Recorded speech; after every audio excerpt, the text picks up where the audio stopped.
Assalamualaikum kepada Dr. Amir. Saya Muhammad Ashraf bin Jema'an akan membentangkan slide institusi kekeluargaan Islam yang bertajuk 5 cabaran terbesar dalam kehidupan berumah tangga pada masa kini dan kaedah mengatasinya. Saya selaku pembentang pertama akan membentangkan bahagian pengenalan, cabaran, kaedah dan prinsip yang pertama. Pada bahagian pengenalan, perkahwinan dari segi bahasa adalah berkumpul atau bercampur. Manakala dari segi istilah pula adalah suatu akad iaitu ijab dan kabul yang menghalalkan persetubuhan antara lelaki dengan perempuan dengan kata-kata yang menunjukkan pernikahan mengikut hukum yang telah ditetapkan dalam syariat Islam. Perkahwinan merupakan suatu fitrah semula jadi kepada manusia dan mengikut pada fitrah yang baik merupakan suatu sunnah Rasulullah sebagaimana dalam hadisnya iaitu sesiapa yang suka kepada fitrahku maka hendaklah ia melakukan sunnahku dan sebahagian daripada sunnahku ialah nikah. Riwayat Abu Hurairah. Sedikit sebanyak maklumat mengenai responden yang kami menemu bual adalah seperti mereka telah berkahwin selama 9 tahun, mempunyai 2 orang anak, suami ataupun responden bekerja, manakala isterinya merupakan suri rumah sehingga si isteri melahirkan anak yang kedua. Mereka berkahwin atas cadangan orang tua mereka. Pada bahagian ini, cabaran pertama yang dihadapi oleh si suami adalah cabaran sosioekonomi yang merujuk kepada si suami mempunyai masalah dalam kewangan. Di awal perkahwinan, sebahagian besar pendapatan suami diperuntukkan untuk membayar rumah, kereta, kelengkapan dapur seperti peti ais dan penapis air yang dibayar pada setiap bulan. Bayaran bulanan ini berterusan sehinggalah dalam beberapa tahun kemudian. Hal ini menyebabkan si suami terpaksa meminjam duit daripada adik-beradiknya atau saudara maranya untuk membeli barang keperluan yang lain seperti beras, susu anak dan sebagainya. Si suami juga mengakui bahawa gaya pembelanjaannya semasa bujang dan pada masa beliau berkahwin amat berbeza dan beliau bersama keluarganya terpaksa berkorban daripada berbelanja untuk kemahuan mereka. Langkah yang diambil si suami bagi cabaran sosioekonomi adalah melalui penyesuaian dalaman. Definisi penyesuaian dalaman adalah transformasi dalam hubungan perkahwinan iaitu mengatur semula kehidupan supaya hubungan perkahwinan dapat bertahan dengan lebih lama. Ia bermaksud si suami dan keluarganya melatih diri mereka untuk menyesuaikan gaya hidup yang baru, iaitu dalam aspek perbelanjaan. Sebagai contoh, si suami tidak lagi membelanjakan pendapatannya untuk perkara yang tidak berfaedah seperti rokok, hiburan yang melalaikan dan sebagainya. Sebaliknya, beliau mengutamakan aspek keperluan berbanding aspek kemahuan. Prinsip-prinsip yang sesuai dengan cabaran sosioekonomi si suami adalah prinsip berkenaan tentang nafkah. Nafkah bermaksud perbelanjaan keperluan manusia seperti makanan, minuman, pakaian, tempat tinggal dan sebagainya. Pada bahagian ini, ia merujuk kepada nafkah yang diberikan kepada isteri dan anak-anaknya oleh si suami. Walaupun si suami mempunyai bebanan kewangan yang tinggi, tetapi perkara yang hak seperti nafkah tetap hukumnya wajib si suami lakukan tanggungjawabnya, walaupun ia dalam kadar yang sedikit. Sesuai dengan ayat Al-Quran yang bermaksud, hendaklah orang yang mampu memberi nafkahnya menurut kemampuannya, dan sesiapa yang disempitkan rezekinya, maka hendaklah ia memberi nafkah daripada apa yang diberikan Allah kepadanya, iaitu sekadar yang mampu. Sekian daripada saya. Assalamualaikum warahmatullahi wabarakatuh. Nama saya Muhammad Zul Ikram bin Muhammad Jamil daripada Pusat Pengajian Sains Kemasyarakatan. Saya akan membincangkan atau menerangkan cabaran kedua dan juga yang ketiga, iaitu berkaitan didikan agama dan juga kerjaya. Untuk cabaran yang pertama ialah didikan agama. Isteri responden sering bertanya berkaitan hal-hal agama. Namun beliau agak kecewa kerana tidak dapat menjawab persoalan yang diajukan tersebut dengan baik. Jadi responden memberitahu bahawa keadaan tersebut menimbulkan satu cabaran yang besar ke atas dirinya, dan beliau mengakui bahawa ilmu agama adalah perkara penting dalam sesebuah perkahwinan. Bagi sudut yang berbeza, responden berasa sukar untuk mendidik anak-anak dalam keadaan dirinya sendiri yang kurang pengetahuan dalam ilmu agama. Seperti kita semua sedia maklum bahawa anak-anak merupakan anugerah Allah kepada setiap ibu bapa. Jadi ibu bapa mempunyai amanah untuk memberi didikan yang terbaik kepada anak-anak supaya menjadi manusia yang berguna. Jadi responden turut memberitahu bahawa beliau dilahirkan dalam keluarga biasa, iaitu tidak mempunyai pengetahuan ilmu agama yang tinggi. Jadi cabaran untuk dirinya terus berusaha meningkatkan ilmu bagi membimbing keluarganya ke arah yang terbaik. Hal ini dikatakan demikian kerana dalam sesebuah keluarga, suami merupakan pemimpin bagi institusi tersebut dan bertanggungjawab untuk membimbing setiap ahli keluarganya ke arah kebaikan serta membentuk sebuah keluarga yang diridai Allah. Jadi langkah yang diusahakan oleh responden adalah dengan menuntut ilmu agama. Langkah yang dilakukan oleh responden, jadi beliau memanfaatkan media massa sebaik-baiknya. Responden menjelaskan kepada kami bahawa beliau menggunakan media-media massa untuk mempelajari ilmu agama. Hal tersebut merupakan langkah yang wajar dilakukan oleh responden kerana zaman sekarang merupakan zaman yang maju dengan kemudahan teknologi. Responden sering menonton ceramah-ceramah agama melalui televisyen dan YouTube. Majalah juga menjadi pilihannya untuk membaca serta menelaah perkara-perkara yang berkaitan. Manakala radio juga menjadi salah satu medium untuk responden menuntut ilmu, iaitu langkah alternatif yang digunakan oleh responden dalam usaha menuntut ilmu. Wajar kita puji. Namun begitu, kelas berguru secara bersemuka adalah lebih baik dan digalakkan. Jadi hal ini dapat kita jelaskan berdasarkan hadis ataupun dalil Al-Quran mengenai menuntut ilmu. Tindakan yang dilaksanakan oleh responden dengan menuntut ilmu adalah betul dan bertepatan dengan ajaran Islam. Hal ini dikatakan demikian kerana Islam amat menuntut umatnya untuk menuntut ilmu, iaitu mencari ilmu. Memetik hadis yang telah dikongsi oleh Jabatan Kemajuan Islam Malaysia JAKIM melalui portal rasmi JAKIM daripada Abu Hurairah radhiyallahu anhu bahwasanya Rasulullah SAW bersabda, sesiapa yang menempuh satu jalan untuk mencari ilmu pengetahuan, maka Allah memudahkan baginya satu jalan untuk menuju ke syurga, iaitu hadis riwayat Muslim. Berdasarkan hadis tersebut, berbagai kelebihan akan diperolehi oleh orang yang menuntut ilmu. Antaranya mendapat kemudahan dan pertolongan daripada Allah Subhanahu Wa Taala dan mendapat ganjaran syurga di akhirat kelak. Selain itu, orang yang berilmu mendapat petunjuk kepada kebaikan dan dapat membezakan yang hak dan yang batil. Oleh hal demikian, responden akan mendapat petunjuk dan pendedahan yang mampu mewujudkan keharmonian dalam kehidupan berumah tangga, insya-Allah. Jadi reaksi responden terhadap cabaran yang dihadapinya adalah wajar dan tidak tersasar daripada ajaran Islam.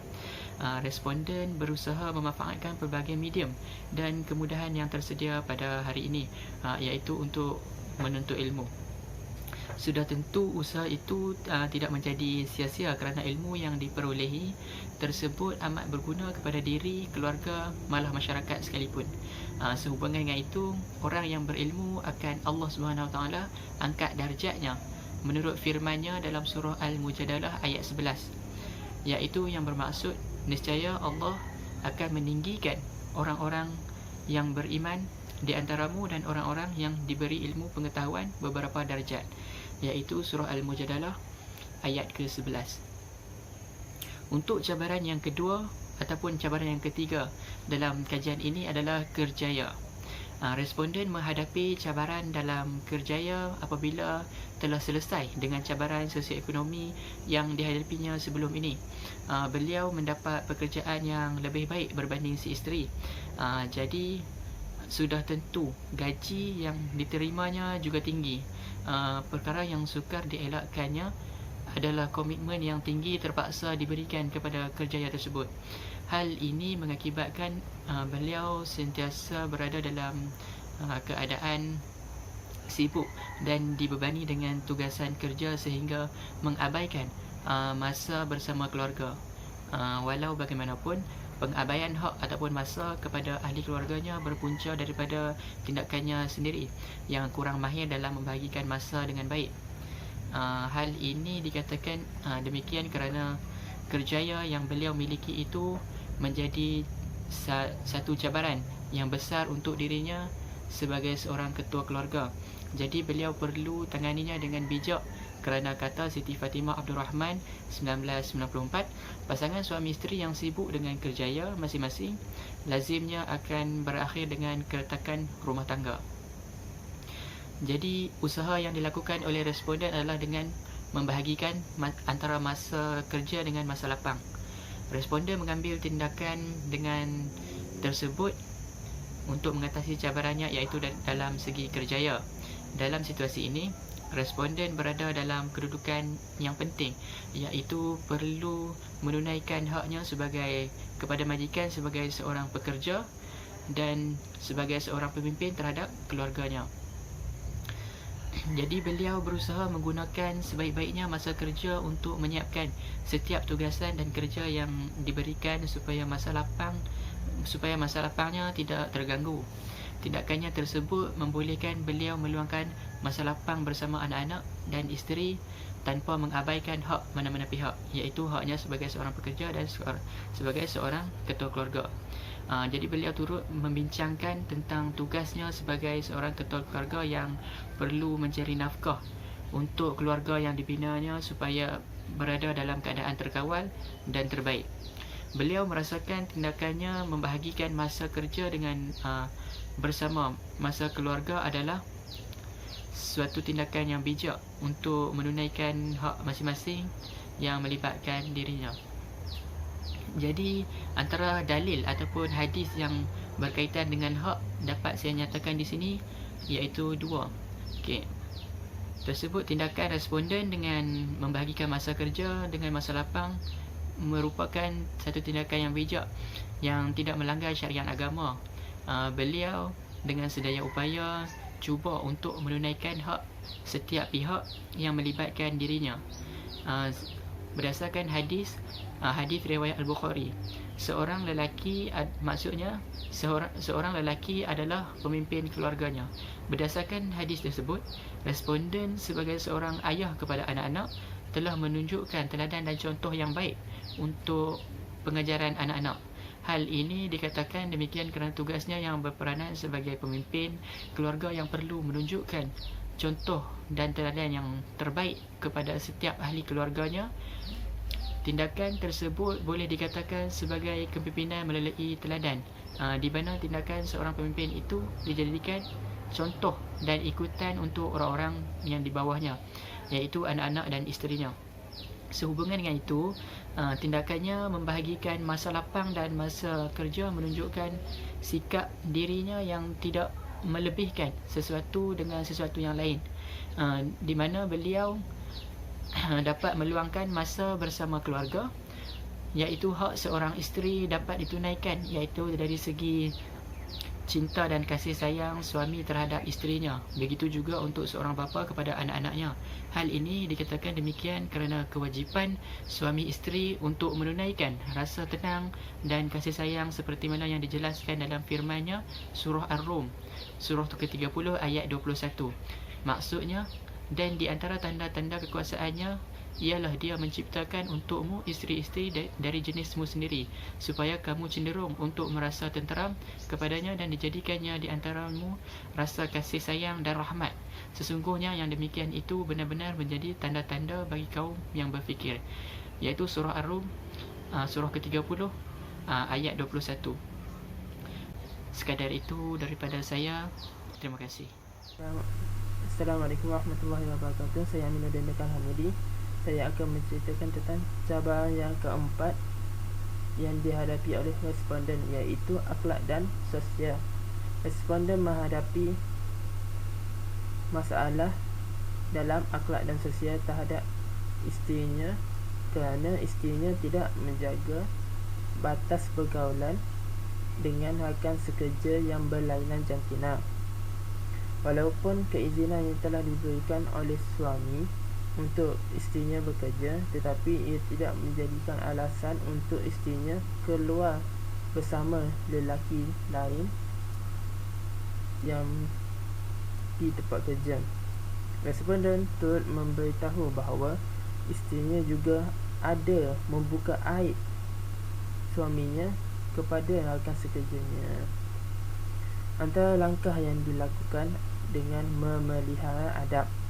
Langkah yang dilakukan oleh responden untuk mengatasi masalah ini dengan berusaha untuk berkelakuan baik terhadap isterinya. Selain itu, responden berusaha untuk memperbanyakkan bersabar dengan tingkah laku isterinya yang menyinggung dan menimbulkan kemarahan responden. Hal tersebut merupakan langkah yang wajar untuk mengelakkan daripada perbalahan rumah tangga. Seterusnya, responden bersikap jujur terhadap pasangannya. Sebagai contoh, sekiranya terdapat sesuatu yang mencurigakan, langkah yang dibuat oleh responden ialah dengan bercakap dengan berterus terang agar masalah yang dihadapi dapat ditangani secara berkesan dan tidak berlanjutan. Responden berusaha dalam membentuk keluarganya menjadi keluarga yang sejahtera. Islam telah memberi tunjuk ajar kepada responden tentang persoalan bagaimana responden boleh menegur sikap isterinya dalam keadaan yang tertib. Hal ini dapat dijelaskan dalam ayat Al-Quran dalam surah An-Nisa ayat 34. Dan perempuan yang kamu bimbing melakukan perbuatan derhaka, iaitu nusyuz, hendaklah kamu menasihati mereka, dan jika mereka berdegil, pulaukanlah mereka di tempat tidur, dan kalau juga mereka degil, pukullah mereka dengan pukulan yang ringan untuk bertujuan mengajar. Okey, cabaran yang terakhir yang dihadapi oleh responden ialah komunikasi. Responden menghadapi cabaran dalam komunikasi. Masalah ini antara suami dengan isteri, iaitu apabila responden selalu bertengkar dan bergaduh dengan isterinya walaupun masalah kecil sahaja. Apabila masalah tidak diselesaikan dengan cara yang baik, boleh menyebabkan berlaku perselisihan dan tidak kesefahaman, merupakan punca masalah komunikasi dan boleh menyebabkan perceraian. Selain itu, isteri juga selalu mengeluh di hadapan responden dengan mengatakan bahawa beliau penat menguruskan anak, menjaga rumah, termasuklah menjaga keperluan si suami. Perkara remeh seperti lampu juga boleh menimbulkan pergaduhan yang besar di rumah tangga. Langkah yang dilakukan oleh responden ialah menjadikan Rasulullah sebagai teladan dengan mewujudkan persekitaran yang lebih romantis, seperti membawa isteri bercuti, membantu isteri mengemas rumah dan membantu menjaga anak.